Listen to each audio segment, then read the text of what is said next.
Hello friends, welcome to my channel just যাব। আমি মনিকা চলে এসেছি আপনাদের জন্য একটি নতুন রেসিপি নিয়ে, পুঁই-মিটুলির চচ্চড়ি। পুঁই-মিটুলির চচ্চড়ি করতে আমি যে যে উপকরণগুলো নিয়েছি আপনাদের দেখিয়ে দিচ্ছি। প্রথমেই দেখাচ্ছি পুঁই-মিটুলি। পুঁই-মিটুলি হলো পুঁইশাক গাছের দানা, যেটা পেকে গেলে লাল হয়ে যায়।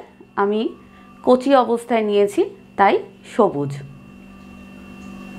আর নিয়েছি দুটো ছোট আলু, কয়েকটি শিম, একটা বেগুন আর চিংড়ি মাছ। আমার চ্যানেলের রেসিপিগুলি আপনাদের ভালো লাগলে অবশ্যই লাইক করবেন, শেয়ার করবেন আর কমেন্ট করে আমাকে জানাবেন।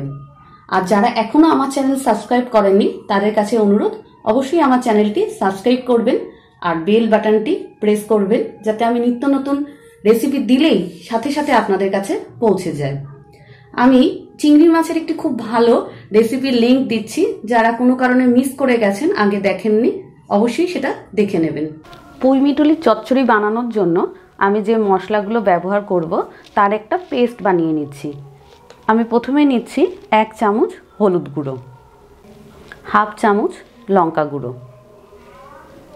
1 চামচ ধনের গুঁড়ো, 1 চামচ জিরে গুঁড়ো। আমি সামান্য জল দিয়ে মশলাগুলোকে ভালো করে গুলে সাইডে রেখে দেব।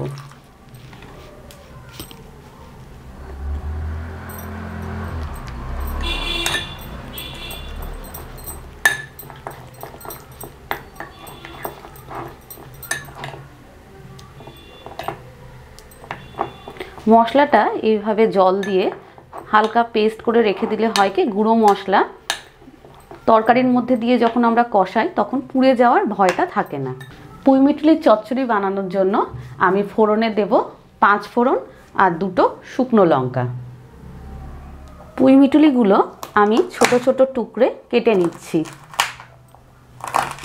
ভালো করে। তার আগেই আমি ধুয়ে পরিষ্কার করে নিয়েছি। এবার আমি বেগুন আর আলু ছোট ছোট কিউব করে কেটে নেব।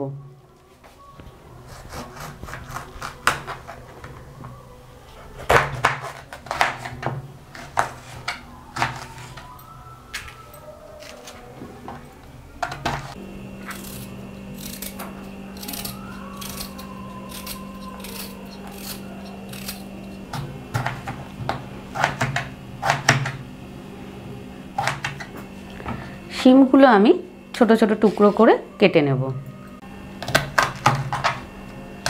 পুঁই-মিটুলির চচ্চড়ি বানানোর জন্য আমাদের সবজি কেটে রেডি হয়ে গেছে।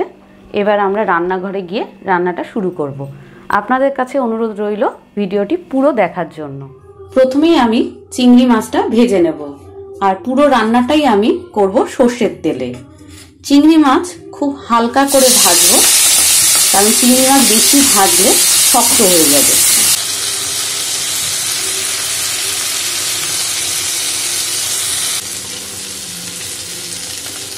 চিংড়ি মাছ ভেজে নেওয়ার পর তার মধ্যে সামান্য একটু তেল ছিল, তার মধ্যে আমি আরো 2 টেবিল চামচ সর্ষের তেল দিয়েছি। এর মধ্যে দিয়ে দিচ্ছি আমি 2টো শুকনো লঙ্কা ফোড়নের জন্য। শুকনো লঙ্কাটা হালকা ভাজা হলে এর মধ্যে আমি দিয়ে দেব 1 চামচ পাঁচফোড়ন।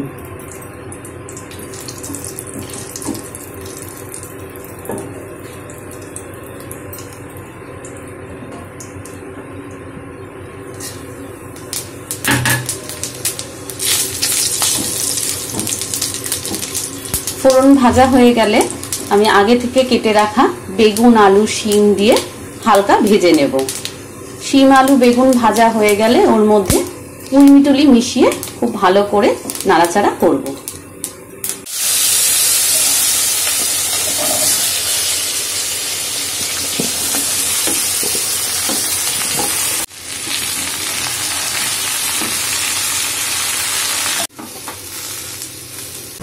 আমার পুঁই-মিটুলির চচ্চড়ির আলু, বেগুন, শিম ভাজা হচ্ছে, তার মাঝে আপনাদের সাথে একটু গল্প করে নিই।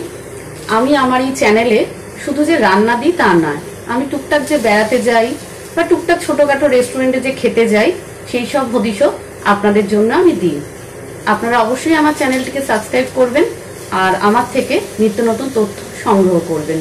শিম বেগুন আলু হালকা ভাজা হয়ে গেছে, তার মধ্যে আমি মিশিয়ে দিচ্ছি পুঁই মিতুলিগুলো দিয়ে খুব ভালো করে নাড়াচাড়া করে আমি এর মধ্যে 1.5 চা চামচ নুন মিশিয়ে দেব।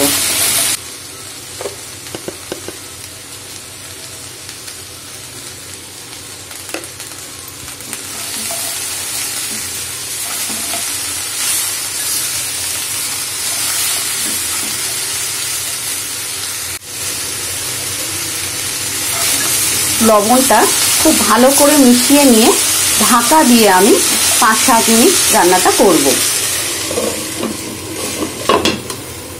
আর গ্যাসটা থাকবে মিডিয়াম টু লো ফ্লেমে।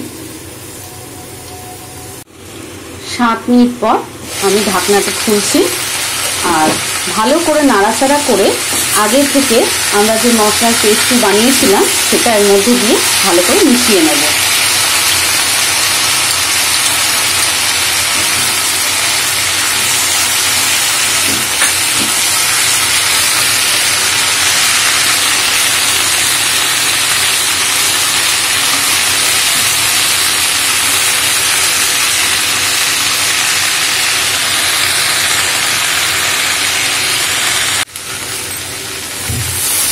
মশলা দিয়ে আমি 5-7 মিনিট খুব ভালো করে কষিয়ে নিয়েছি। এবার এর মধ্যে আমি মিশিয়ে দেব আগে থেকে ভেজে রাখা চিংড়ি মাছ।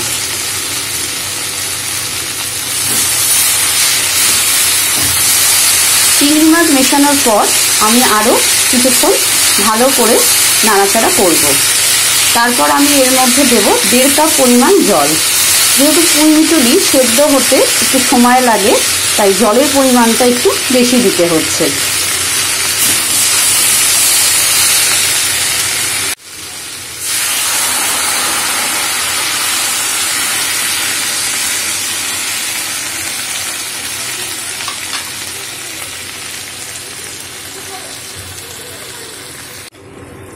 দেড় কাপ পরিমাণ জল দিয়ে ভালো করে মিশিয়ে আমি ঢাকা দিয়ে দিলাম আর মিডিয়াম টু লো ফ্লেমে 10 থেকে 15 মিনিট আমি রান্নাটা করব।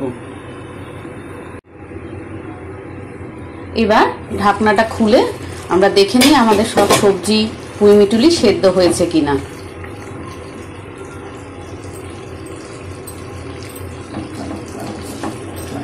সবজি সেদ্ধ হয়ে গেছে। এর মধ্যে আমি মিশিয়ে দেব এবার 1 চামচ চিনি। এটা অপশনাল, আপনারা যদি কেউ মিষ্টি পছন্দ না করেন তাহলে এটা না দিলেও চলবে, কিন্তু আমি চিনি দিই। তাহলে কি চিনিটা দিচ্ছি শুধু মিষ্টি হবে সেই জন্য না, এই যে মশলা সবজি সবকিছু মিলে চিনিটা গেলে একটা ব্যালেন্স হয়, টেস্টটা খুব সুন্দর হয়, ভালো লাগে খেতে। পুঁই মিতুলির চচ্চড়িতে গ্রেভি থাকবে না, তাই জল শুকিয়ে যাওয়া পর্যন্ত আমরা নাড়াচাড়া করব। আমাদের আজকের রেসিপি চিংড়ি মাছ দিয়ে পুঁই মিতুলির চচ্চড়ি তৈরি হয়ে গেছে। গরম ভাতের সাথে পরিবেশন করলে অসাধারণ লাগে খেতে। আপনাদের কাছে অনুরোধ, অবশ্যই বাড়িতে একবার এই রেসিপিটি ট্রাই করবেন, বাড়ির সবাই খুব খুশি হবে। আবার একটি নতুন রেসিপির সাথে আপনাদের সাথে দেখা হবে আমার। আজ এই পর্যন্তই, নমস্কার।